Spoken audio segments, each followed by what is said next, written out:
कृपया करके आप लोग बताएंगे। आवाज आप लोगों को आ रही ना? और स्क्रीन पे जो शेयर की वो दिखाई दे रही है, कृपया बता देंगे। आवाज भी आ रही है भैया और स्क्रीन भी शेयर हो रहा है। जी धन्यवाद। अभी हम लोग परम पूज्य गुरुदेव जी का जो पुस्तक का अध्ययन कर रहे हैं, उस पुस्तक का नाम है हमारी वसीयत और विरासत। वसीयत और विरासत क्या है? यह पुस्तक में पूरा परम पूज्य गुरुदेव लिख डाले हैं। उसी पुस्तक के अध्ययन कर रहे हैं, जिसका आज दूसरा अध्याय अध्ययन करेंगे। कल स्टार्ट हुआ था और समय के अनुसार हम लोगों को स्वाध्याय स्टार्ट करते हैं, उसके अनुसार एंड करना पड़ता है। उसको फिर आगे बढ़ाएंगे, कंटिन्यू करेंगे। उससे पूर्व गायत्री महामंत्र हम लोग करेंगे। गायत्री महामंत्र एक ऐसा मंत्र है जो हमारे अंतःकरण को, कसाय कल्मश को तो धुलता ही है, साथ ही साथ हमारे अंदर में आत्मबल, मनोबल और सद्बुद्धि, सच्चिंतन का विकास करता है। यह पावन मंत्र एक पारस पत्थर की तरह हमारे जीवन में कार्य करते हैं, क्योंकि उत्कृष्टता की ओर इस मंत्र के माध्यम से हम लोग बढ़ते हैं। निश्चित रूप से यह हम लोगों के लिए बहुत ही सौभाग्य की बात है, ऐसा गुरु मंत्र हम लोगों को मिला है। चलिए एक बार गायत्री महामंत्र करेंगे। बायां हाथ नीचे, दायां हाथ ऊपर, कमर सीधी। परम पूज्य गुरुदेव प्रमंदनीय माता जी सूक्ष्म रूप में विराजमान है। इसी भावना के साथ में हम लोग गायत्री महामंत्र का उच्चारण करें। ओम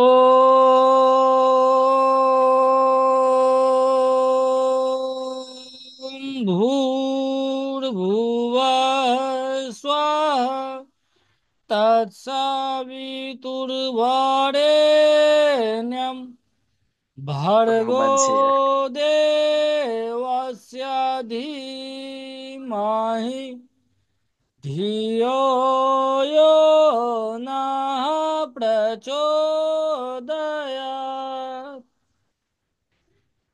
सभी देवतुलाती बंधु जो बेनीपट्टी ऑनलाइन दैनिक स्वाध्याय में जुड़े हैं, उनको दोनों हाथ जोड़ करके हम स्वागत करते हैं, उनको प्रणाम करते हैं। सभी से विनम्र निवेदन है, तेरा आप लोग कौन ज्यादा से ज्यादा इनको मेरा। शेयर कर देंगे इन ग्रुप में। और अनप्रेजेंट से निवेदन भी है, कृपया आप आवाज को म्यूट रखेंगे। आकाश गुप्ता जी, आपसे निवेदन है, थोड़ा म्यूट कर लेंगे आप। चलिए आज की स्वाध्याय हम लोग प्रारंभ करते हैं। और प्रारंभ करने से पहले आज का जो अध्ययन करेंगे हम, उस अध्याय का नाम था, कल कल ही प्रारंभ किए थे, तो उस अध्याय का नाम यह था जीवन के सौभाग्य का सूर्योदय। मेरे प्यारे मित्रों, यह जो अध्याय का नाम है ना, यह नाम ही हम लोगों को बहुत कुछ शिक्षा देती है। और कल अध्ययन भी किए हैं, तो निश्चित रूप से आज हम उसको लिंक करके समझ सकते हैं, निश्चित रूप से समझ सकते हैं। परम पूज्य गुरुदेव से अध्याय का नाम क्या दिए हैं? जीवन के सौभाग्य का सूर्योदय। तो जीवन के सौभाग्य का सूर्योदय परम पूज्य गुरुदेव की जी का जीवन में कब हुआ था? जब उनके गुरु जी का आगमन हुआ, जब उनके जीवन में गुरु मिल गए। कौन गुरु? सच्चा गुरु। तो जीवन के सौभाग्य का सूर्योदय उसी दिन परम पूज्य गुरुदेव मानते हैं, जिस दिन हमें गुरु मिल गए। तो हम लोग भी निश्चित रूप से बहुत सौभाग्यशाली है, क्योंकि हम लोगों का भी उस दिन तो इतना निश्चित रूप से मान करके चल सकते हैं, क्योंकि इनमें से जितने परिजन जुड़े हैं, ऐसा मान करके चलिए तो हम लोगों का भी यह जीवन के सौभाग्य का सूर्योदय हो गया था जिस दिन हम लोगों ने दीक्षा ले लिया। दीक्षा का मतलब हम अपनी इच्छा को समर्पित कर दिए। थोड़ा उसमें अभी और अ, रगड़ की आवश्यकता है, तो हम लोग तो निरंतरता पूर्वक अपनी व्यक्तित्व और पात्रता की विकास के लिए अपनी साधना, स्वाध्याय, संयम और सेवा इस तरह से तो कार्य कर ही रहे हैं। लेकिन इतना तो हम लोग पूरा दावे के साथ और विश्वास के साथ तो कह सकते हैं, जो हम लोगों का भी जीवन में और वह सौभाग्य का सूर्योदय हो गया है जब हम लोग दीक्षित हुए थे, क्योंकि हमारे जीवन में एक ऐसे समर्थ सत्ता का आगमन हुआ है। निश्चित रूप से यह यह अतुलनीय है। इसका कोई तुलना ही नहीं हम लोग कर सकते हैं, है ना। फिर इस अध्याय में हम लोग अध्ययन किए थे, जब दादा गुरु का आगमन हुआ, जब परम पूज्य गुरुदेव का बचपन छूटते ही 15 वर्ष का उम्र थे उनका, वसंत पर्व का समय चल रहा था और वह सूक्ष्म शरीरधारी आए। और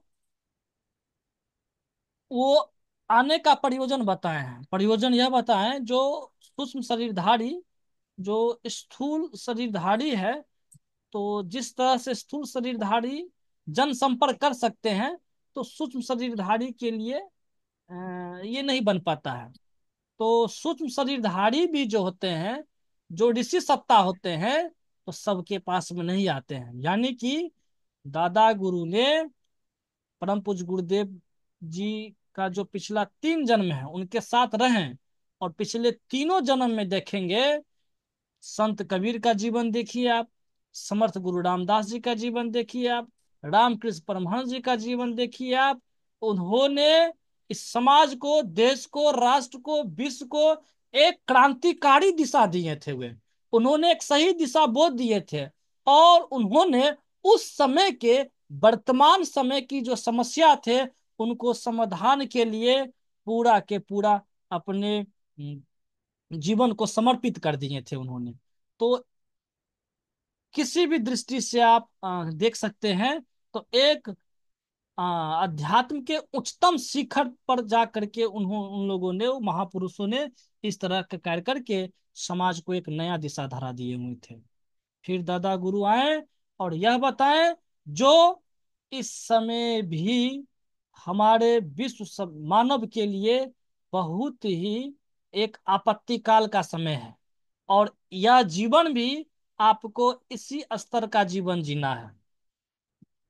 जैसे रामकृष्ण परमहंस जी का जो जीवन स्तर जो जी चुके थे, संत कबीरदास जी के, और जो है समर्थ गुरु रामदास दास जी का, उसी स्तर का आपको भी जीवन जीना है।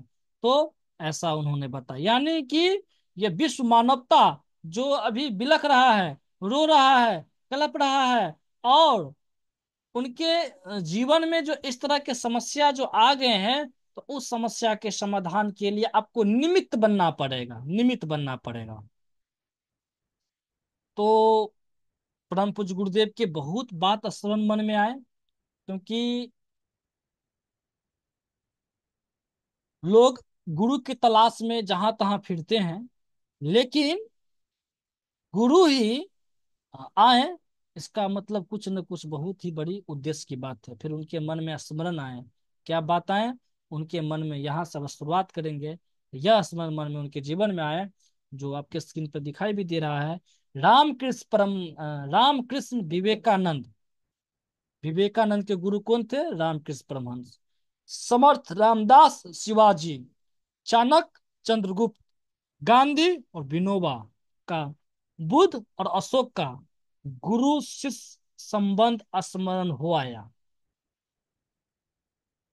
और इनमें देखेंगे, जितने भी शिष्य थे, विवेकानंद जी ने रामकृष्ण परमहंस जी के प्रति समर्पित हो गए, शिवाजी ने समर्थ गुरु रामदास जी के प्रति समर्पित हो गए, समर्पण कर दिए।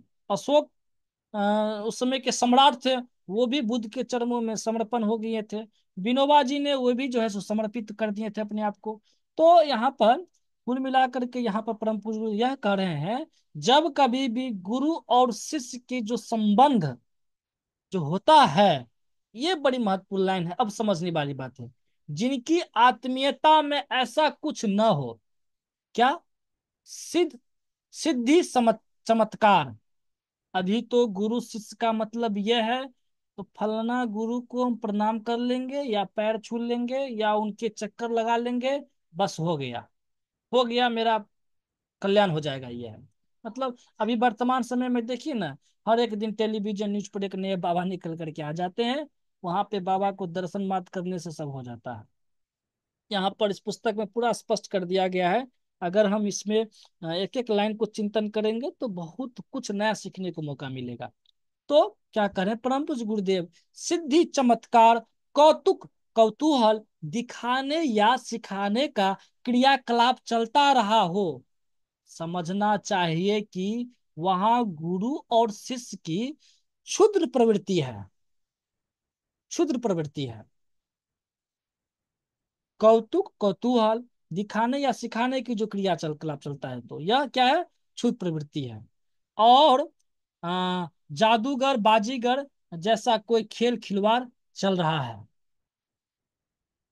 गंध बाबा चाहे जिससे सुगंधित फूल सुंघा देते थे, बाघ बाबा अपनी कुट्टी में से बाघ को बुलाकर बिठा लेते थे। समाधि बाबा कई दिन तक जमीन में गड़े रहते थे। सिद्ध बाबा आगंतुकों की मनोकामना पूरी करते थे। ऐसी ऐसी जनश्रुतियां भी दिमाग में घूम गई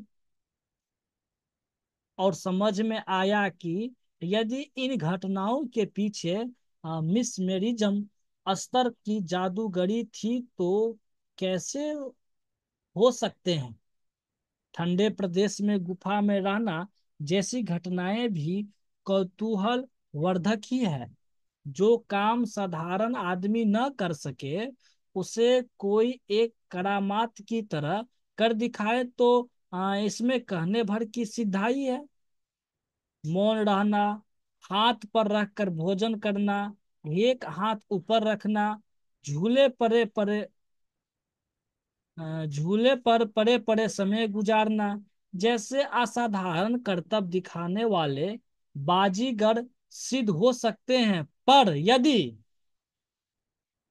यदि कोई वास्तविक सिद्ध या शिष्य होगा तो उसे पुरातन काल के लोक मंगल के लिए जीवन उत्सर्ग करने वाले ऋषियों के राजमार्ग पर चलना पड़ा होगा। मेरे प्यारे मित्रों, यहाँ पर यह लाइन हम लोग को स्पष्ट हो जाना चाहिए। क्या हो जाना चाहिए कि कोई वास्तविक सिद्ध या शिष्य होगा तो उसे पुरातन काल के लोक मंगल के लिए, पुरातन काल के लोक मंगल के लिए जीवन उत्सर्ग करने वाले, जीवन को सही दिशा देने वाले ऋषियों के राजमार्ग पर चलना पड़ा होगा।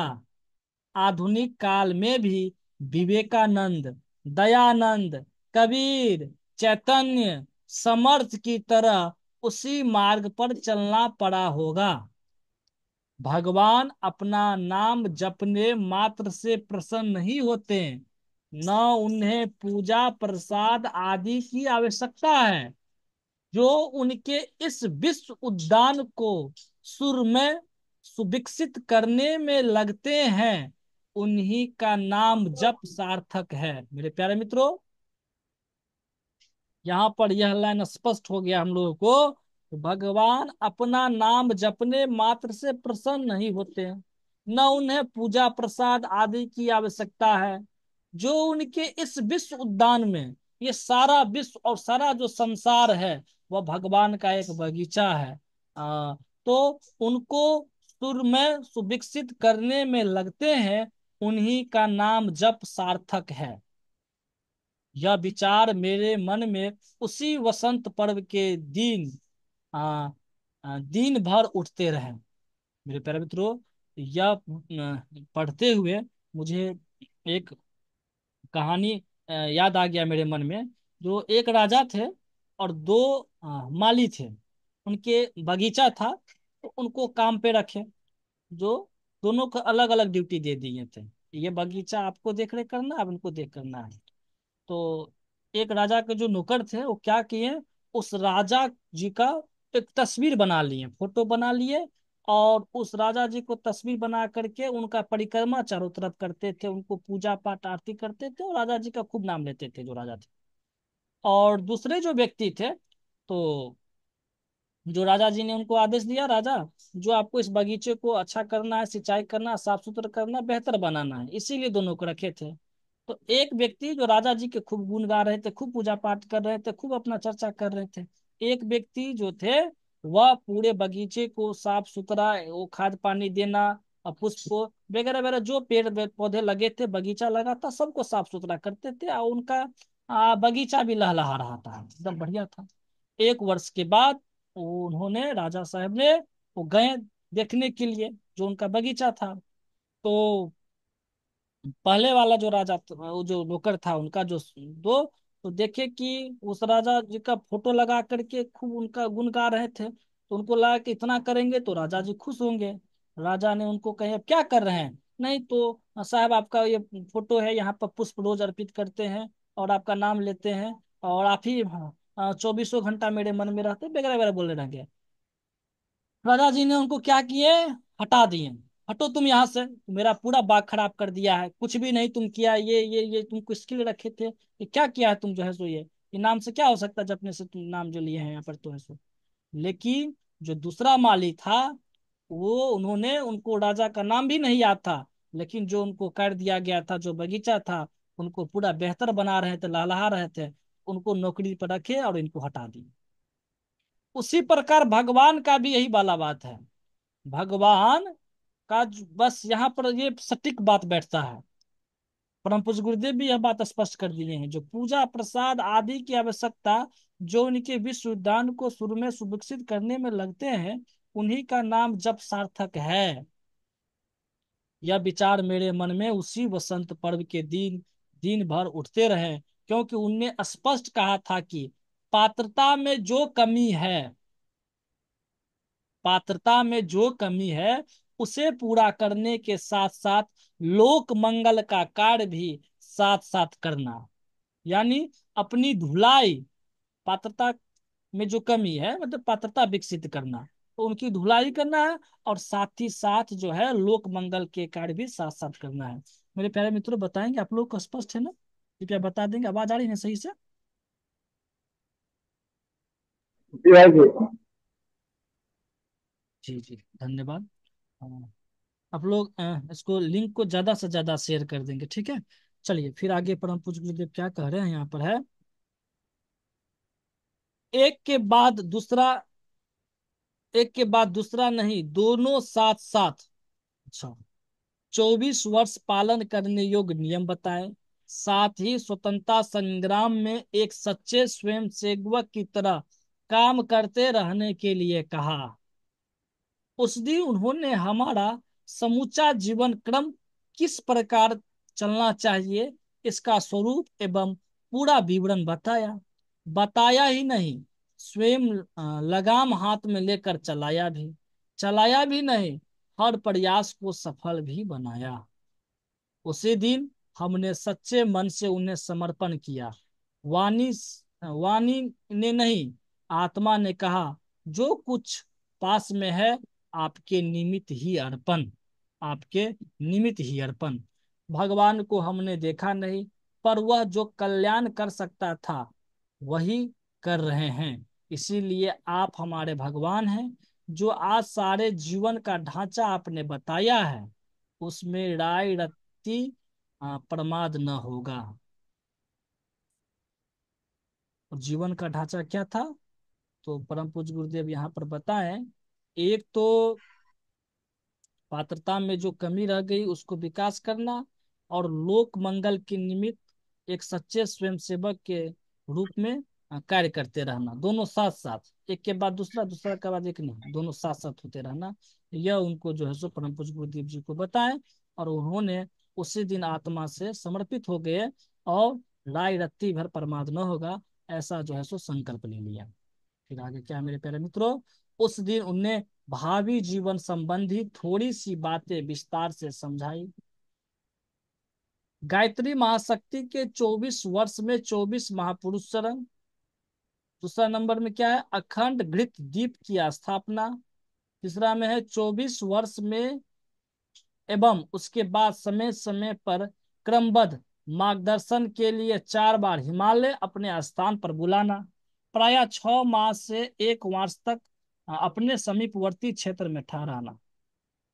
इस संदर्भ में और भी विस्तृत विवरण उनको बताना था, सो बता दिया। बिग पाठकों को इतनी ही जानकारी पर्याप्त है जितना ऊपर उल्लेख है।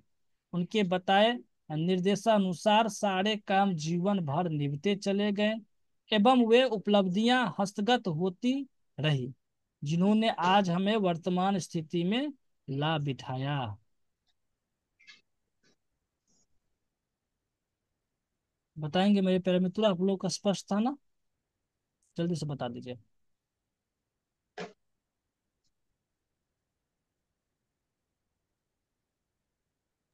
जी स्पष्ट। जी धन्यवाद। तो यही था दूसरा अध्याय में जो हम अध्ययन किए हैं। और अगला जो अध्याय था, ये जो अध्याय नंबर 3 है ये, अब ये क्या है इसको अध्ययन हम लोग करेंगे। समर्थ गुरु की प्राप्ति एक अनुपम सुयोग। समर्थ गुरु की प्राप्ति एक अनुपम सुयोग। आगे क्या है? रामकृष्ण विवेकानंद को ढूंढते हुए उनके घर गए थे। शिवाजी को समर्थ गुरु रामदास ने खोजा था। चाणक्य चंद्रगुप्त को पकड़ कर लाए थे। गोखले गांधी पर सवार हुए थे। हमारे संबंध में भी यही बात है। मार्गदर्शक सूक्ष्म शरीर से 15 वर्ष की आयु में घर आए थे और आस्था जगाकर उन्होंने दिशा विशेष पर लगाया था। सोचता हूं कि जब असंख्य सदगुरु की तलाश में फिरते और धूर्तों से सिर मुड़ाने के उपरांत खाली हाथ वापस लौटते हैं, तब अपनी ही विशेषता थी जिसके कारण एक दिव्य शक्ति को बिना बुलाए स्वेच्छापूर्वक घर आना और अनुग्रह बरसाना पड़ा। इसका उत्तर एक ही हो सकता है कि जन्मांतरों से पात्रता के अर्जन का प्रयास या प्रायः जल्दी नहीं हो पाता। व्रतशील होकर लंबे समय तक कुसंस्कारों के विरुद्ध लड़ना होता है। तो प्यारे मित्रों, पात्रता का विकास ऐसे ही नहीं हो जाता।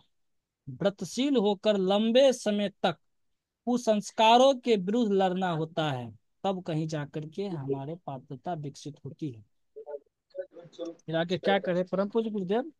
संकल्प, धैर्य और श्रद्धा का त्रिविध सुयोग अपनाए रहने पर मनोभूमि ऐसी बनती है कि अध्यात्म के दिव्य अवतरण को धारण कर सके। तो 3 क्या है? संकल्प, धैर्य और श्रद्धा। संकल्पित तो होना ही चाहिए और धैर्य भी और श्रद्धा भी होना चाहिए गुरु के प्रति, इष्ट के प्रति। तब जाकर के अध्यात्म के दिव्य अवतरण का धारण कर सकते हैं। फिर आगे क्या है? यह पात्रता ही शिष्यत्व शिष- शिष्यत्व है जिसकी पूर्ति कहीं से भी हो जाती है। समय पात्रता विकसित करने में लगता है, गुरु मिलने में नहीं। एकलव्य के मिट्टी के द्रोणाचार्य असली की तुलना में कहीं अधिक कारगर सिद्ध होने लगे थे। कबीर को अछूत होने के कारण जब रामानंद ने दीक्षा देने से इनकार कर दिया तो उनने एक युक्ति निकाली। काशी घाट की जिस सीढ़ियों पर रामानंद नित स्नान के लिए जाया करते थे, उन पर भोर होने से पूर्व ही कबीर जा लेटे। रामानंद अंधेरे में निकले तो पैर लड़के के सीने पर पड़ा। चौंके, राम नाम कहते हुए पीछे हट गए। कबीर ने इसी को दीक्षा संस्कार मान लिया और राम नाम को मंत्र तथा रामानंद को गुरु कहने लगे। यह श्रद्धा का विषय है। अरुण करण बाबूजी, आप भैया आवाज हमको को म्यूट कर होस्ट लेंगे। बना दीजिए। भैया हमको होस्ट बना दीजिए ताकि बीच में अगर जो डिस्टरबेंस होता रहता है। मैसेज से हमको बता दीजिए। तो आवाज आ रही है ना? जी भैया, आवाज आ रही है। हमको को होस्ट बना दीजिए, ताकि बीच में जो ऐसा कोई डिस्टरबेंस रहता है तो हम उसको म्यूट कर दिया करेंगे। अच्छा, उसको हम सीख लेंगे कल, ठीक है, उसको देखना पड़ेगा थोड़ा, तो अभी उसके बाद फिर से कर लेंगे, टाइम लगेगा उसको देखने में भी। तो मेरे प्यारे मित्रों, यहाँ पर चर्चा क्या हो रही थी? गुरु और शिष्य के बारे में चर्चा हो रही थी। और गुरु और शिष्य में परम पूज्य गुरुदेव यहाँ पर यह बात स्पष्ट करना चाह रहे हैं, जो मेन जो टाइम लगता है, जो देरी लगती है अध्यात्म क्षेत्र में, तो वह पात्रता विकसित करने में समय लगते हैं। पात्रता विकसित करने में समय लगते हैं। वो सिद्धि और अनुदान वरदान तो यूं ही मिल जाते हैं, अगर पात्रता हमारे जीवन में विकसित हो पाता है तो। पात्रता विकसित होने का मतलब यह होता है, जो हमारे अंदर में जो कुसंस्कार है, तो उसको, उसके उसके विरुद्ध लड़ना, यानी कि कुसंस्कार को खत्म करना, कुसंस्कार को धोना, है ना। तो आप ऐसे भी समझ सकते हैं, तो अगर कोई कपड़ा गंदा है तो उस पे कलर नहीं चढ़ाया जा सकता है। तो कलर जो चढ़ाना अगर हम लोग चाहते हैं, उससे पहले कपड़ा को धुलाई करनी पड़ती है। अगर कपड़ा को धुल लेते हैं तो निश्चित रूप से कलर जो है सो चढ़ेगी भी, और अच्छा भी लगेगा, दिखने में भी है। जो टाइम लगता है तो कपड़े को धोने में समय लगता है ना। किसी भूमि में अगर हम बीज को बोए, तो बोने से पहले उस भूमि को, उस खेत को जुताई करनी पड़ती है, खरपतवार को हटाना पड़ता है। अगर हम ऐसा कर पाते हैं तो हमारा बीज बोना भी सार्थक हो जाएगा, और फसल भी लहलहा उठती है।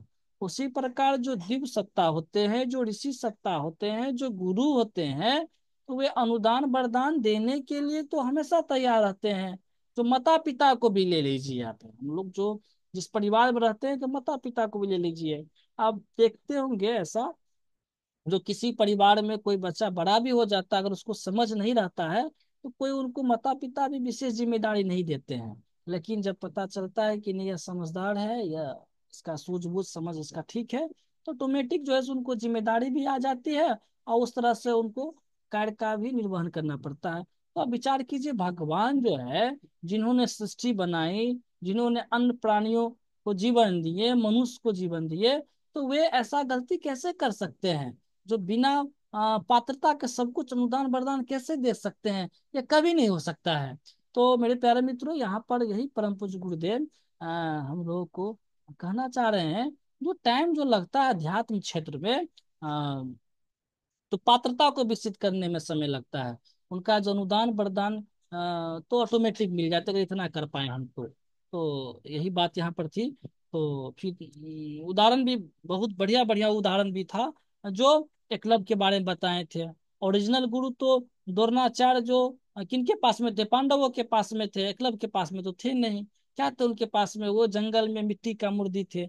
लेकिन जो उनके प्रति श्रद्धा थी, और जो एकलव्य की पात्रता थी, तो इतनी जबरदस्त थी कि वह अर्जुन से भी ज्यादा धनुर्धर जो है सो योद्धा बन गए थे वे। क्या थी वो? श्रद्धा थी, समर्पण थी, और पात्रता विकसित किए हुए थे, तब जा करके है ना हुए है ना। ये बात बहुत महत्वपूर्ण है। इन चीजों पे हम लोगों को निश्चित रूप से विचार विमर्श करने की आवश्यकता है, चिंतन मनन करने की आवश्यकता है, सोचने और विचारने की आवश्यकता है। काश जो है हम लोगों के जीवन में भी ऐसा आ पाए, तो निश्चित रूप से हम लोगों का इसी काया में, इसी शरीर में हमारा जीवन धन हो सकता है। बताएंगे मेरे प्यारे मित्रों, आप लोग को स्पष्ट आवाज आ रही है ना?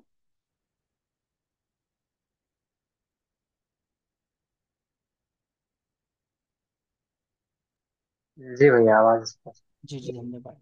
फिर आगे क्या करें? परम पूज्य गुरुदेव, जब पत्थर की प्रतिमा देवता बन सकती है, तो श्रद्धा के बल पर किसी उपयुक्त व्यक्तित्व को गुरु क्यों नहीं बनाया जा सकता है?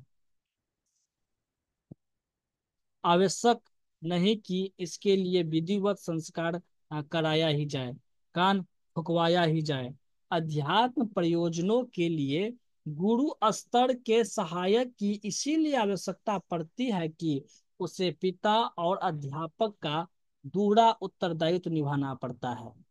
पिता बच्चे को अपनी कमाई का एक अंश देकर पढ़ने की सारी साधन सामग्री जुटाता है। अध्यापक उनके ज्ञान अनुभव को बढ़ाता है। दोनों के सहयोग से ही बच्चे का निर्वाह और शिक्षण चलता है। भौतिक निर्वाह की आवश्यकता तो पिता भी पूरा कर देता है, पर आध्यात्मिक क्षेत्र में प्रगति के लिए जिन वस्तुओं की आवश्यकता है उसमें मन स्थिति के अनुरूप मार्गदर्शन करने तथा सौंपे हुए कार्य को कर सकने के लिए आवश्यक सामर्थ्य गुरु अपने संचित तप भंडार में से निकाल कर हस्तांतरित करता है। इसके बिना अनाथ बालक की तरह शिष्य एकाकी पुरुषार्थ के बलबूते उतना नहीं कर सकता जितना कि करना चाहिए। इसी कारण गुरु बिना होई न ज्ञान की उक्ति अध्यात्म क्षेत्र में विशेष रूप से प्रयुक्त होती है। मेरे प्यारे मित्रों, इन बात पे भी थोड़ा चर्चा होनी चाहिए। चर्चा यह होनी चाहिए, यहाँ पर यह बात हम लोगों को स्पष्ट हो जाना चाहिए, जो समर्थ गुरु होते हैं वह अपनी संचित तप भंडार, तप जो भंडार जो तप किए थे, तो वे भी उनमें से निकाल करके हस्तांतरित करते हैं। तो हमारे जीवन में जो गुरु की बहुत बड़ी आवश्यकता है, क्योंकि गुरु एक पिता और अध्यापक दोनों की भूमिका निभाते हैं। पिता और अध्यापक दोनों की भूमिका निभाते हैं। तो निश्चित रूप से अगर हम लोग गुरु के कहने पर चल सके, अगर ऐसा सौभाग्य हो सके गुरु की बातों पर चल सके, तो मांगना कुछ भी नहीं पड़ेगा। उनके पास में जो संचित भंडार है तो वह ऑटोमेटिक हम लोग को मिलता हुआ चला जाएगा। और गुरु मांगते भी क्या है, दो ही चीज तो गुरु कह ही रहे हैं, अपने व्यक्तित्व को परिष्कार कीजिए, अपनी पात्रता को जो को बढ़ाने के लिए उस पर ध्यान दीजिए। इतना ही तो गुरु कह रहे हैं। और क्या कह रहे हैं गुरु, विचार करके देखेंगे तो यही कुल मिलाकर के आ जाता है। उपासना, साधना, आराधना। साधना स्वाध्याय संयम और सेवा, अपने लोभ मोह अहंकार को कम करे, वासना तृष्णा अहंता को जो है सो कम करे। यही तो हमारे परम पूज्य गुरुदेव का ये इनका वाक्य है ना। और तो कुछ ऐसा है नहीं है। निश्चित रूप से हम अपने गुरु की जो बात है उसको आत्मसात बहुत महत्वपूर्ण आ जाती है। आत्मसात करने के लिए जो अगर ऐसा कर पाते हैं तो फिर गुरु का जो है यह तप भंडार ऑटोमेटिक हमारे जीवन में आ जाते हैं। और जब बच्चा छोटा होता है तो अगर कोई कार्य भी नहीं करते हैं तो ऐसे भी माता पिता देते रहते हैं। तो हमारे गुरु तो यहाँ पर निश्चित रूप से पिता के रूप में भी और गुरु के रूप अध्यापक के रूप में भी वो तो दोनों कार्य कर ही रहे हैं। फिर भी जब बच्चा बड़ा हो जाता है, जब बच्चा समझदार हो जाता है, तो फिर गुरु को भी और माता पिता को भी अध्यापक को भी यह उम्मीद रहते हैं, ये बच्चा को बड़ा हुआ है तो निश्चित रूप से आगे चल करके मेरा कार्य करेंगे। तो हम लोगों को भी इन पे चिंतन मनन करने की जरूरत है। जो तो थोड़ा सा इन बातों पे तो निश्चित रूप से आत्मसात करने की जरूरत है। अभी तो हम लोग तो बच्चे ही हैं, तो क्या कहें हमारे के बारे में। फिर भी इन पे विचार होनी चाहिए। फिर आगे क्या करें परम पूज्य गुरुदेव, जो अगर एकाकी पुरुषार्थ के बलबूते उतना नहीं कर सकता है जितना कि करना चाहिए, तो ये पे कितने सौभाग्यशाली हम लोग हैं बताइए। हम लोग के जीवन में गुरु भी मिले हुए हैं। वाह, मन गदगद हो गया ये बात पढ़ करके। इसी कारण गुरु बिना होई न ज्ञान की उक्ति अध्यात्म क्षेत्र में विशेष रूप से प्रयुक्त होती है। आ, इस पुस्तक को जो हम अध्ययन करते हैं तो ऐसा भाव बना करके पढ़ेंगे तो और मजा आ जाए। कौन सा भाव कि दादा गुरु और शिष्य के परम पूज्य गुरुदेव के बीच में जो संवाद हो रहे हैं, यानी कि परम पूज्य गुरुदेव के गुरु थे दादा गुरु, तो हम लोग ऐसा भाव करेंगे जो मेरे गुरु परम पूज्य गुरुदेव है। तो परम पूज्य जिस तरह से दादा गुरु उनको गाइडलाइन कर रहे हैं, तो ऐसा भाव बना करके चले जो परम पूज्य गुरुदेव हमको वह बात कर रहे हैं, हमको ये बता रहे हैं, हमको ये बता रहे हैं। इस स्तर के इस तरह से कार्य करने के, इस स्तर की जीवन जीनी चाहिए। तो ऐसा अगर महसूस करके कार्य कर सकते हैं, पढ़ेंगे स्वाध्याय को अध्ययन करेंगे तो थोड़ा और इंटरेस्ट जागृत हो जाएगा। अब समय भी नहीं है और भैया एक प्रश्न था। हाँ हाँ हाँ, तो हम मेरे विचार से जो आज का जो स्वाध्याय यहीं तक रहने देते हैं। फिर कल हम यहीं से शुरुआत करेंगे। आप लोग बताएंगे जो आप लोग को यहाँ तक सबका स्पष्ट था ना, सबको समझ में आ रही थी ना। भैया स्पष्ट था, बस मन में एक प्रश्न आ रहा था। हाँ हाँ, चर्चा होनी चाहिए, बताइए। जी भैया, मतलब एक चीज यहाँ बहुत अच्छा आया कि हम्म। गुरुदेव के जीवन में, मतलब ऐसा होता है ना कि कोई साक्षात पर हम लोग विश्वास करते हैं ना। तो ऐसा कोई घटना नहीं, मतलब गुरुदेव के जीवन में ऐसा सूक्ष्म शरीर से आए हैं उनके जीवन में। वैसे अगर हम लोग भी देखें तो हमारे भी जीवन में गुरुदेव का जो एक चेतना किसी न किसी माध्यम से, उनके मिशन के माध्यम से घटा है। तो मतलब गुरुदेव को देखें तो गुरुदेव का एक ही दिन में ऐसा आ गया श्रद्धा। वैसे हम लोग का श्रद्धा कैसे विकसित होती है? हाँ, हम लोग भी सूक्ष्म रूप में गुरुदेव के समझ करके और अपने श्रद्धा को विकसित कैसे कर सकते हैं? जी, ये बहुत ही महत्वपूर्ण यह प्रश्न किए हैं और चर्चा किए हैं, जो हम लोग को भी ऐसा क्या हो सकते हैं। तो यहाँ पर ये जो पुस्तक का अध्ययन करते हैं, इसी में पूरा क्लियर हो जाती है। जो परम पूज्य गुरुदेव यहाँ पर एक बात यहाँ पर स्पष्ट कर दी है, उस लाइन को बार बार दोहराने की भी आवश्यकता है और चिंतन करने की जरूरत है। जो अध्यात्म मार्ग में अगर हम बढ़ना चाहते हैं या अध्यात्म के कुछ लाभ उठाना चाहते हैं, तो उनमें पात्रता विकसित करने में टाइम लगते हैं। अब पात्रता विकसित करने का मीन्स यह होता है, जो हम अपने कमियों को देखें, हम अपनी गलतियों को देखें, हम अपने कुसंस्कार को देखें, हमारे आंतरिक जितने भी जो कुसंस्कार है, जो कमियां हैं, तो उनको हम देखें और उनको एक एक करके निकाल करके फेंकने की आवश्यकता है। अगर हम लोग कर पाते हैं, तो समझिए हम ऑटोमेटिक एक सीढ़ी आगे बढ़ जाते हैं, एक सीढ़ी आगे बढ़ जाते हैं। पिछले दिनों जो हम लोग पुस्तक पढ़ रहे थे, मैं क्या हूँ, तो उसमें भी उस आत्मा तक जो पहुंचने तक के जो सीढ़ी थी, वो क्या था? स्थूल शरीर, उससे भी सूक्ष्म था। इंद्रिय, इंद्रिय से भी सूक्ष्म था क्या? मन, मन से भी सूक्ष्म क्या था? बुद्धि, बुद्धि भी से भी सूक्ष्म क्या था? अहम, अहम से भी क्या था? कायम। तो इन चारों चीजों को हम लोगों को धुलाई करने की आवश्यकता है, चारों चीजों को स्वच्छ और बेहतर बनाने की आवश्यकता है। हमारे इंद्रिय जो है सो हमारे कहने में चले, मन भी हमारे अनुसार चले, हमारे बुद्धि भी जो है सो हमारे अंदर में, बुद्धि में भी सद्बुद्धि का विकास हो। हम तो हमारे अंदर में जो भावना है, तो उसमें भी खींची जाए। अगर इस तरह से हम लोग करते हुए चले जाएंगे, तो निश्चित रूप से वह उस क्षेत्र में आगे बढ़ सकते हैं। और इस तरह से परम पूज्य गुरुदेव परमवंदनीय माता जी के थोड़ा वरिष्ठ पुत्र बन सकते हैं। वरिष्ठ पुत्र, वरिष्ठ पुत्र का मतलब वैसे भी परम पूज्य गुरुदेव का तो अनुदान वरदान तो बरसते ही हैं। अगर कोई बच्चा छोटा होता है, तो कोई कार्य नहीं करते हैं, तो माता पिता उनको दूध पिलाते हैं, उनको स्कूल भेजते हैं, उनका ट्यूशन फीस देते हैं। आज हम लोग जो स्वाध्याय में जुड़ पा रहे हैं, जो पुस्तक का अध्ययन कर रहे हैं, या जो कुछ भी थोड़ा बहुत परिवर्तन हुआ है, तो क्या है बताए, विचार करके देखिए। हमारा तो, हम वो अपने व्यक्तिगत जीवन में कहते हैं, तो हमको तो लगता है हम तो बहुत सौभाग्यशाली व्यक्ति है, क्योंकि हमारा तो कुछ था ही नहीं इसमें है। लेकिन आज जो हमको लगता है पुस्तक पढ़ने से जो कुछ भी है, निश्चित रूप से गुरुदेव की कृपा है। कुछ नहीं हम कर पाए अभी तक है, लेकिन इतना आशीर्वाद अनुदान बरसा है। इसका मतलब इससे ये होता है, जो गुरुदेव जो यहाँ पर स्पष्ट बात लिख दिए हैं, जो एक अध्यापक और एक पिता दोनों की भूमिका निभाते हैं गुरुदेव, तो निश्चित रूप से हमारे वेद मूर्ति तपोनिष पंडित श्री राम शर्मा आचार्य ने यह कार्य किए हैं। लेकिन अगर